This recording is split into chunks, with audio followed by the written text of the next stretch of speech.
आप सुन रहे हैं जीके म्यूजिक एंटरटेनमेंट की धमाकेदार डीजे कंचन राज हाजीपुर वैशाली।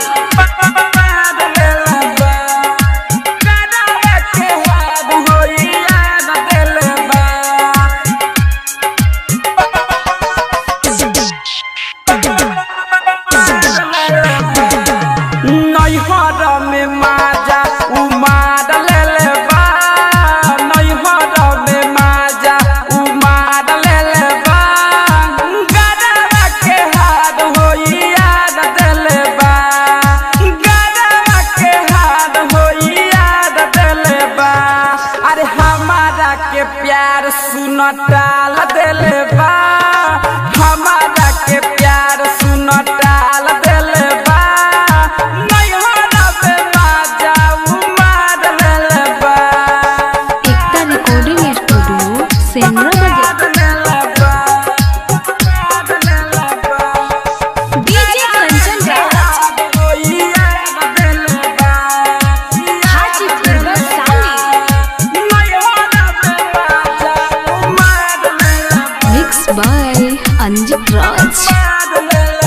कॉले निशादी रही मजबूर हो, आओ ना लगे रह तनी दूर हो, तनी दूर हो।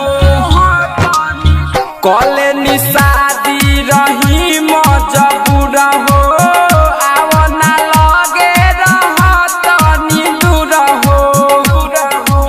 इज्जत के हमारा निहार ले बा, गरवा के हाथ होई याद दिले बा।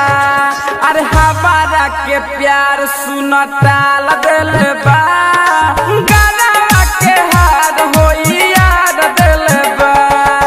DJ Kanchan Raj mix by Anjit Raj Hajipur Vaishali. होई याद दिले बा, एकता रिकॉर्डिंग स्टूडियो सेमरा बाजार।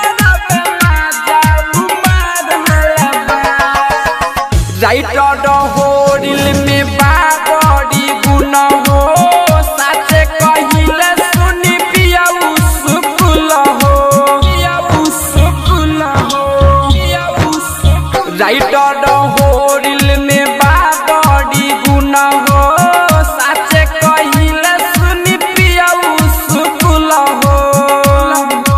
हमरा जैसन लड़की के टार दिल बा, नैहर में माजा उमार ले बा। अरे हमारा के प्यार सुन टाल दिल बा।